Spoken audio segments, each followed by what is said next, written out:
You're listening to Breaking the Bottle Legacy with Molly Watts, episode 37. Hi, I'm Molly. After a lifetime living under the influence of family alcohol abuse, spending more than 30 years worrying about alcohol and my own drinking, believing I had an unbreakable daily drinking habit, I changed my relationship with alcohol forever. If you want to change your drinking habits, then Breaking the Bottle Legacy is for you. My goal is to help you create a peaceful relationship with alcohol, past, present, and future. Each week, I'll focus on real science and using your own brain to change your relationship with alcohol. Nothing has gone wrong. You're not broken. You're not sick. It's not your genes. And creating peace is possible. I'm here to help you do it. Let's start now. Well, hello and welcome or welcome back to Breaking the Bottle Legacy with me, your host, Molly Watts, coming to you from a fairly splendid Oregon today. I gotta say, it's a sunny morning. Well, no, it's afternoon now. I started recording in the morning, but now evidently it's past the noon hour. We're on our way to a pleasant, sunny mid-80s, and for September, I am just going to have to take that. So if you're new to the podcast, you'll be soon familiar with the fact that I do share the weather here in the Pacific Northwest at the top of every podcast, and I always invite you to come visit. Now is a lovely time to do it. So if you are listening to this on its published date, which is September 8th, 2021, then I want to let you know that my book, Breaking the Bottle Legacy, How to Change Your Drinking Habits and Create a Peaceful Relationship with Alcohol, has just gone live on Amazon. I will put direct links in the show notes, and it's kind of just amazing to be able to say it out loud. I wrote a book, like a real book. The book is a combination of sharing my story as well as providing tools and resources that you can use to change your own relationship with alcohol. I have already received great feedback from my launch team, those early readers who are helping me spread the word, and I'm just excited to say that it's officially here. So please check it out, and if you get anything worthwhile out of it, I'd love for you to share a review on Amazon as well. I will put a link to the review page in the show notes because it helps people with the whole Amazon algorithm to discover it who might really benefit from it. All right, one other housekeeping note. If you haven't joined my private Facebook group, this is a great time to do it. This month, I'm going to be hosting a book club meeting where I'll be going into the group and talking about chapters in the book, answering questions, and basically doing some live coaching. It's completely free and it's totally private. None of your posts can be seen by your families or friends. They don't have to know you're in there, but you can search for it in Facebook groups, Alcohol Minimalists, Change Your Drinking Habits. That's what we are, the Alcohol Minimalists. And I see the group as just a way to take this work on this habit a little deeper. And it's a place to connect with like-minded people who want to understand the science of alcohol. They want to learn how their brain works and how they can change their relationship with alcohol without needing to be 100% alcohol-free and without having to use the word sober or recovered.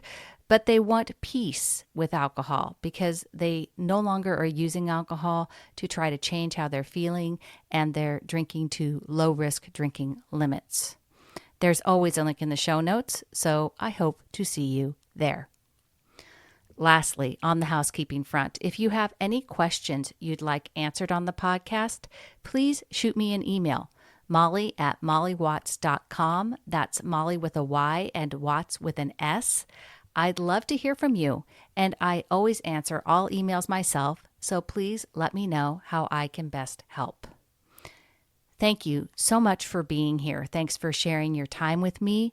I truly appreciate it. And now for today's episode. So I thought a lot about this and what I wanted this episode to be about. It seemed like because it was dropping in tandem with the book release, that it should be somehow more special or talking about a really big topic. And I landed on what's wrong with AA after a lot of contemplation. Now, I know this can be a loaded topic, and from the very beginning, I want to acknowledge that Alcoholics Anonymous is not bad. They aren't wrong, and I'm not here to talk down about AA. There are many people who have found true help from Alcoholics Anonymous. People's lives have been changed for the positive because of AA. And so I will just say that if you are someone or for who that is true, then I am absolutely grateful. Again, so not here to trash AA, and if it's working for you or working for someone you know, then that's great. I will also quickly add that this podcast is not meant for people who are physically dependent on alcohol, and I am not an addiction expert or a doctor.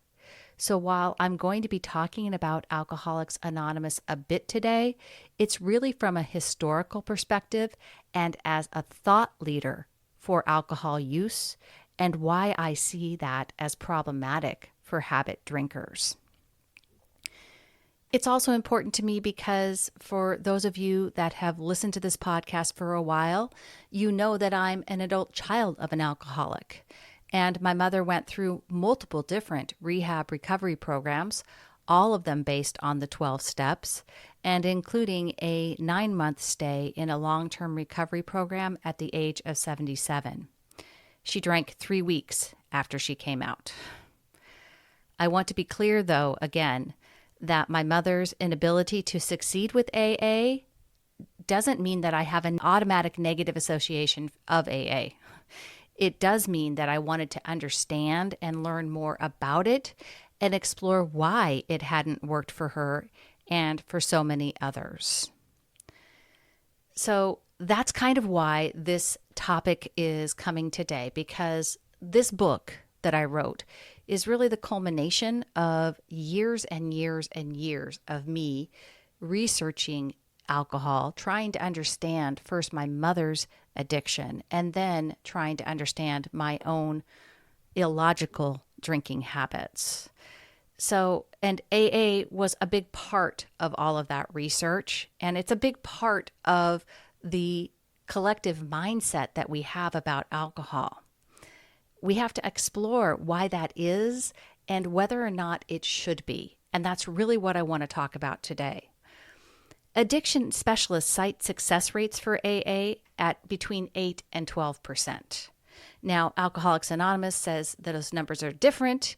They tout a 50% success rate in the big book, and they say that another 25% remain sober after some relapses. And a study in 2014 conducted by AA showed that 27% of the more than 6,000 members who participated in the study were sober for less than a year. So I don't know what that means. That means, so anyways, less than a year. 24% were sober for 1 to 5 years, 13% for 5 to 10 years, 14% for 10 to 20 years, and 22% were sober for 20 or more years.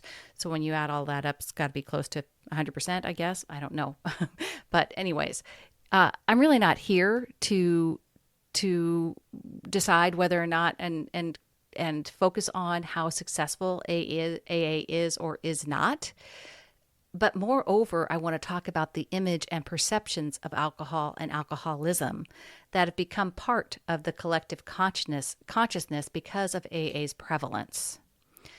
Because AA has been the historic default of recovery programs since the 1950s, and regardless of the fact that the 12 steps lack any scientific evidence or strategy, it's largely responsible for creating the paradigm of alcohol misuse in this country and across the world, really. And it really doesn't address many people who would benefit from changing their drinking habits. Here's the thing. Even if you've never been to an AA meeting, maybe you know enough about them to never want to go to an AA meeting. That was kind of my thought process. But regardless, AA has been and still is impacting your relationship with alcohol. The ideas and concepts that form the foundation of AA are so ingrained in our culture that you don't need to read the big book to be familiar with them. You may or may not be aware that AA is behind your thinking about alcohol, but in many situations, it absolutely is. So here are some of the ideas that are really prevalent in AA doctrine that I think have become part of that collective consciousness. So number one is the very first of the 12 steps, and that is you are powerless over alcohol. You are forced to admit that alcohol has the power and you have none. So we'll talk about that in a minute. Number two, you have to wear the label of alcoholic. Pretty sure everyone has heard of the ritual at AA meetings where new participants stand up and introduce themselves this way. Hello, my name is Molly and I'm an alcoholic. I won't go into the explanation for why they do this because there is some logical rationale behind it at this point, but historically, I don't think it's why it started in the first place. Number three, they present the alcoholism is a disease mindset. And I say mindset because believing that alcoholism is a disease is what society and culture have grasped onto. And it's certainly what my mother believed about herself. If you explore AA or the Big Book in depth, you will realize that although they use the words illness and malady throughout the Big Book, Alcoholics Anonymous focuses not on the idea of disease, but of threefold disease. The realization that the alcoholic has problems in the physical, the mental, and the spiritual realms. Alcoholism is, as described on page 44 of Alcoholics Anonymous Big Book, an illness which only a spiritual experience will conquer. So it's essentially a disease of the body, mind, and spirit, which only a spiritual experience will fix. That sounds more like religious doctrine to me and clearly not very scientific.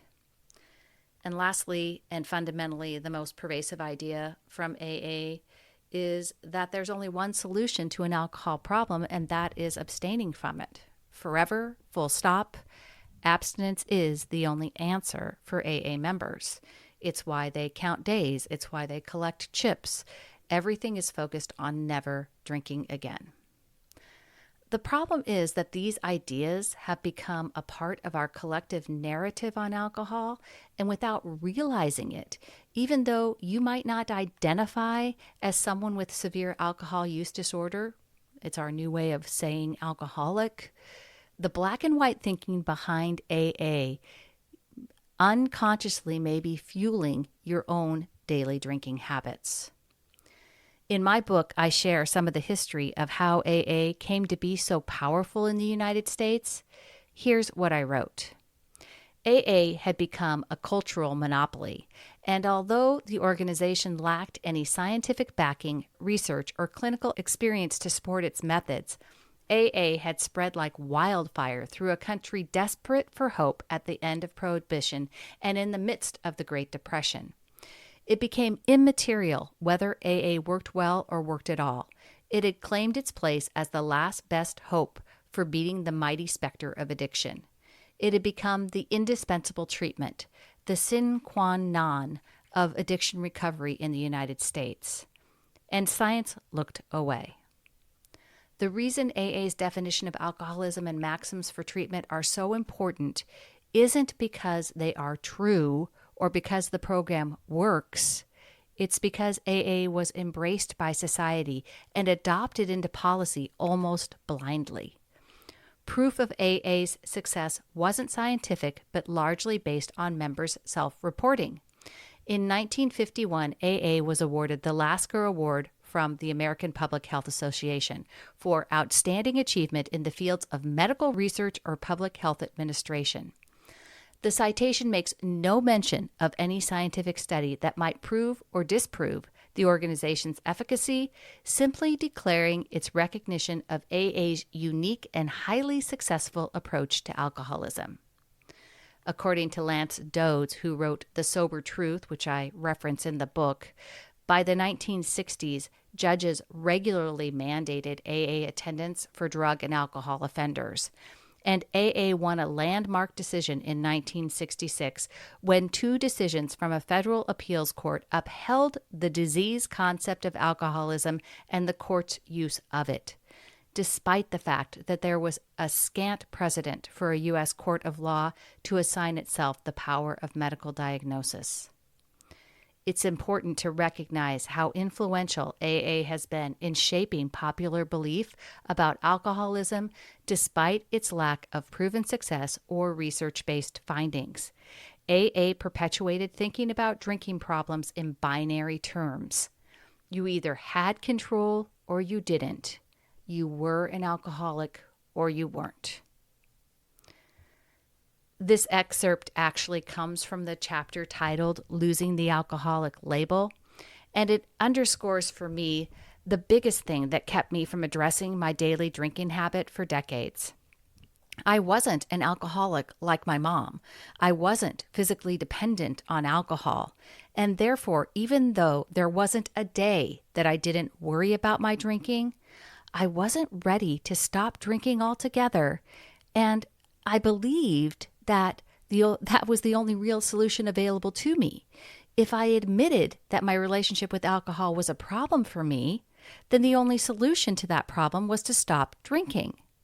And because I didn't want to never drink again, or I feared that it would mean what it would mean if I couldn't manage to abstain, I just kept living with the anxiety and kept on drinking way past the levels of low-risk drinking for years, living in a constant state of anxiety that I accepted as normal and a natural consequence of being an adult child of an alcoholic who drank more alcohol than I should.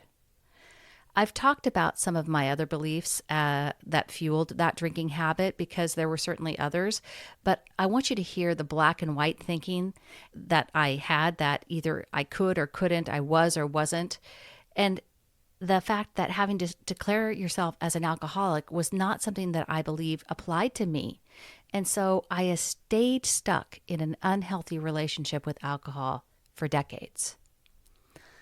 Another reason I believe AA is problematic is because its 12 steps definitely create a framework that the person seeking help is broken. I've already told you that the very first step is to admit that you are powerless, which I don't know about you, but sounds immediately weak and broken to me. Now, I'm not going to go into every step, but I want you to notice and hear that the majority of the steps approach the solution by basically beating the person down. The emphasis to me is definitely on shame and telling followers they are wrong or broken. The second step came to believe that a power greater than ourselves could restore us to sanity. Number 4, made a searching and fearless moral inventory of ourselves. Now, I don't know about you, but if I'm doing a moral inventory, I have to think that I'm looking for right or wrong, good or bad.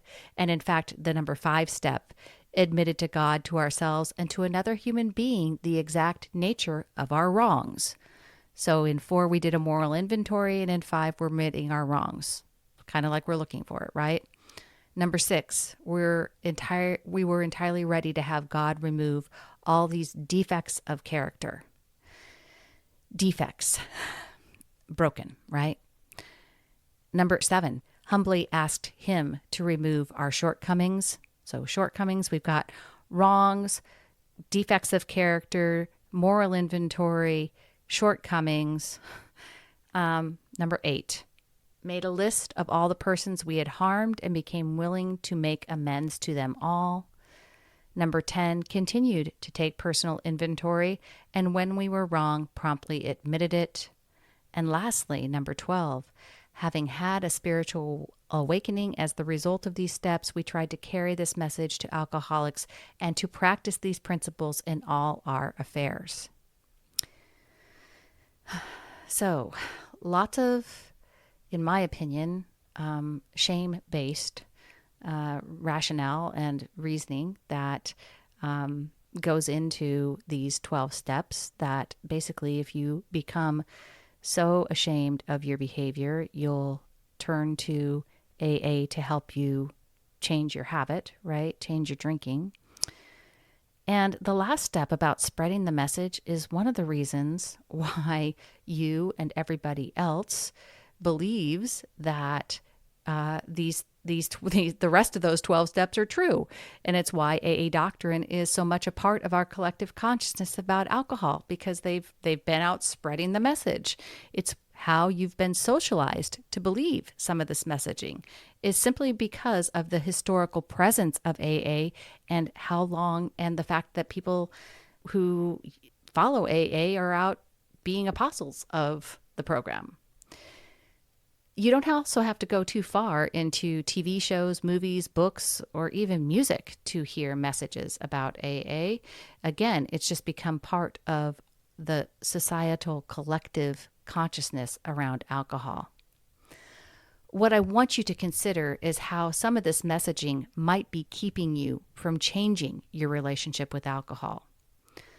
When I realized that my drinking was not the result of my genetics, was not the result of an inherited stronger desire than other people to drink, it was not because I was broken or lacked self-discipline, but because I had created a habit system for drinking that was 100% the result of my own thinking, that's when I realized that I could change it.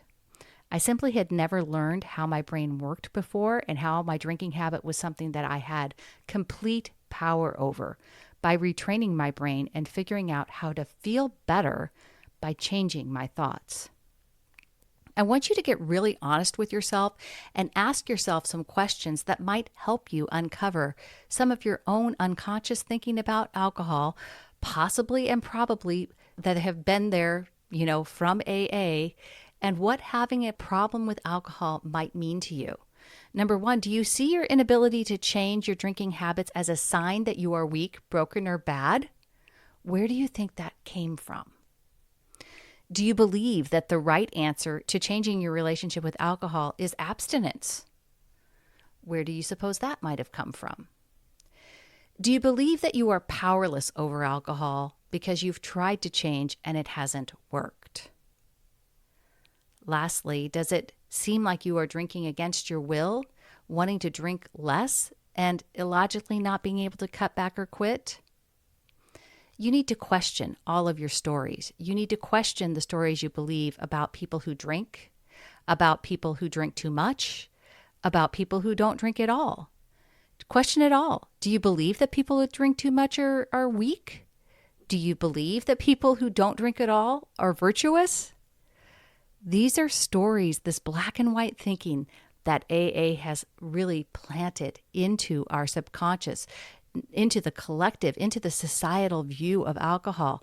And it's not because they were bad or, that AA was some demon. It's just that that's what was there, and it was embraced. Even though there wasn't any science behind it, the government and society accepted it and has perpetuated the thinking over decades and decades.